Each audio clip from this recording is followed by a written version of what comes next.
আজকে আমাদের কুমিল্লার পরিচিত কালাপীর বাবার বার্ষিক উরুস শরীফ। এক একটা ফুলের এক এক রকম গ্রাম, কথা সত্য কিনা? কালাপীর বাবার এখানে আমরা সেই 90 দশক থেকে আমরা যখন আসছি, তখন এখানে ওগলা বিছানো ছিল, অনেকেই দেখেছেন, এই যে আমাদের মুরব্বী বাবারা আছে, আর সামনে থাকতো বড় বড় কুকুর। সন্ধ্যার পরে আমরা এখানে আসতাম না, এটা সবাই জানতো। সন্ধ্যার পরে আসা সম্ভব হতো না, কিন্তু অসংখ্য আল্লাহর ওলিরা এই কালাপীর বাবার রওজাতে সিল্লা করে বড় আল্লাহর ওলি হয়ে গেছে। এরকম নজির আছে কিনা? যারা সাধারণ একজন মুরিদ কালাপীর বাবার এখানে এসে রাত্রির গভীরে সিল্লা করত, এই সিল্লার মাধ্যমেই এখান থেকে ওলি হয়ে বাড়িতে চলে গিয়েছে এই কালাপীর বাবা। এই কালাপীর বাবার আরো কিছু কেরামত হলো, যখনই কেউ কোনো বিপদে পড়তো কালাপীর বাবার কাছে এসে আমাদের কথা হলো নালিশ দিত। আমরা যেটা বলি কুমিল্লার ভাষায়, আমরা একটু নালিশ দিয়ে আসি কালাপীর বাবার কাছে। আমার এক খালাম্মা আছে সুজানগর, কিছু থেকে কিছু হলেই আসরের পরে চলে আসতো কালাপীর বাবার এখানে নালিশ দেওয়ার জন্য। কিন্তু নালিশ দিয়ে যেত, ওনাদের ইমান এত বেশি শক্ত ছিল যে নালিশের মাধ্যমে এক সপ্তাহের মধ্যে ইনশাআল্লাহ সেই রেজাল্ট চলে আসতো। সেই কালাপীর বাবার উরুস কিন্তু এখন এখানে আজকে অনুষ্ঠিত হচ্ছে। সেই আজকের এই কালাপীর বাবার উরুস শরীফের ফয়েজ ও বরকত, নুরানি তাওয়াজ্জু আমাদের সকলের নসিব করুক, সবাই বলেন আমিন। আমার ভাই, সারা বাংলাদেশের আলোড়ন সৃষ্টিকারী বর্তমান যুগের তরুণদের আইডল বলি আমরা, আমাদের যে আরিফিন হেলালি সাহেব, এটা আপনারা অনেকেই চিনেন। ওনার ইউটিউব চার্জ দিলে আমার এই ভাই অসংখ্য বক্তব্য আমরা দেখতে পাই, শুনতে পাই, এবং সবাইকে জমানোর মতো সেই ক্ষমতা কিন্তু আমাদের আজকের এই সুবক্তার আছে। তার ফাঁকে আমাকে যে সময়টুকু দিয়েছে বড় ভাই হিসাবে, আমি ছোট ভাইয়ের নিকট কৃতজ্ঞতা প্রকাশ করছি, এবং আমাদের আজকের উরুস মাহফিল কমিটির প্রতি আমি কৃতজ্ঞতা প্রকাশ করছি।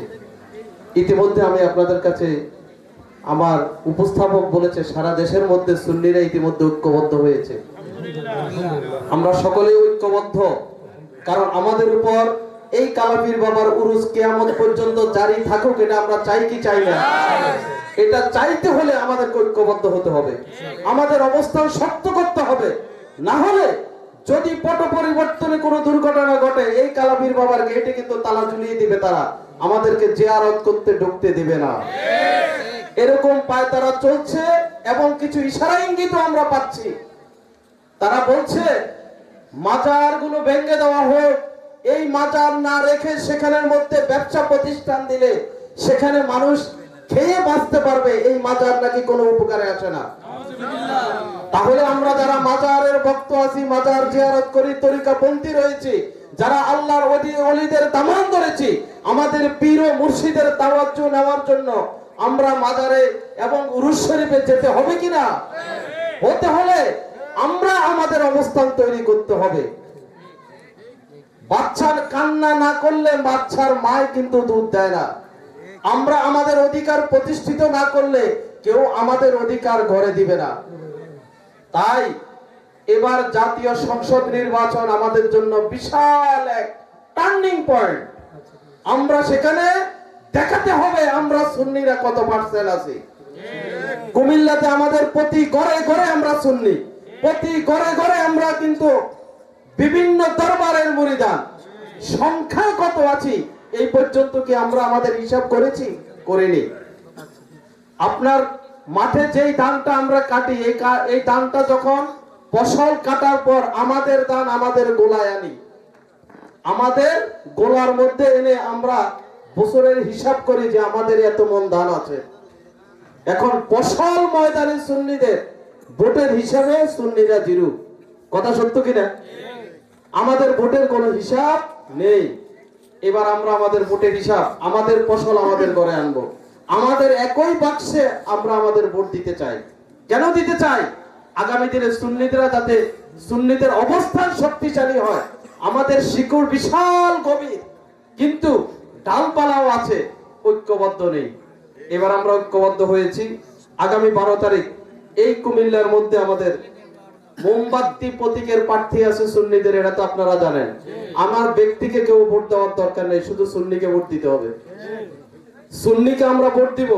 ইতিমধ্যে আমাদের শাহপুরের পীর সাহেব হুজুর কাবলা, বক্সিয়া দরবারের পীর সাহেব হুজুর কাবলা, পানুয়া দরবার, মাইজবান্ডার দরবার, আমাদের রেজবিয়া দরবার, সকল দরবারের পীর সাহেবরা আমাদের ভক্তদেরকে বলেছে এবার সুন্নিদের মার্কায় ভোট দেওয়ার জন্য। সুন্নিদের 3টি প্রতীক সারা দেশের মধ্যে, মোমবাতি, চেয়ার, আরেকটা কি একতারা। এই 3টি প্রতীকের মধ্যে আমরা ভোট দিয়ে আমাদের অবস্থানটা সারা দেশের মধ্যে দেখাতে চাই। দরকার আছে নাকি নাই? যদি প্রয়োজন মনে করেন, সুন্নিয়তের বৃহৎ স্বার্থের প্রতি যদি আপনাদের নজর থাকে, শুধু আমি তরিকাপন্থী হয়ে ঘরে বসে থাকলে হবে না, জাতীয়ভাবে আমি আমার দায়িত্ব পালন করতে হবে। সেই জাতীয় দায়িত্বটাই হলো প্রতীকের মধ্যে ভোট দিয়ে আমাদের হিসাব গণনা করা। প্রত্যেকের হিসাব আলাদা করে ফেলেছে, কিন্তু আমরা সুন্নিরা এখনো হিসাব করতে পারি নাই। এবার আমরা হিসাবের ঘরে এসেছি। আমি বিনীতভাবে অনুরোধ করব, আত্মীয় স্বজন, পরিবার পরিজন যে যেখানে আছে, যার যে লিংক আছে, সেই লিংকের মধ্যে আমরা কথা বলে আমরা আমাদের ভোটটা একই বাক্সে আনতে চাই। আগামী 12 তারিখ ইনশাআল্লাহ মোমবাতি প্রতীকে আপনারা ভোট দিবেন এই দোয়া চেয়ে, এবং আপনারা প্রত্যেকেই ঐক্যবদ্ধ থেকে সুন্নিয়তের হাতকে শক্তিশালী করবেন এই আশাবাদ ব্যক্ত করে আমাকে যে সময় দিয়েছেন তার জন্য আবারও কৃতজ্ঞতা প্রকাশ করে এখানে বিদায় নিচ্ছি। আসসালামু আলাইকুম ওয়া রাহমাতুল্লাহি ওয়া বারাকাতুহু।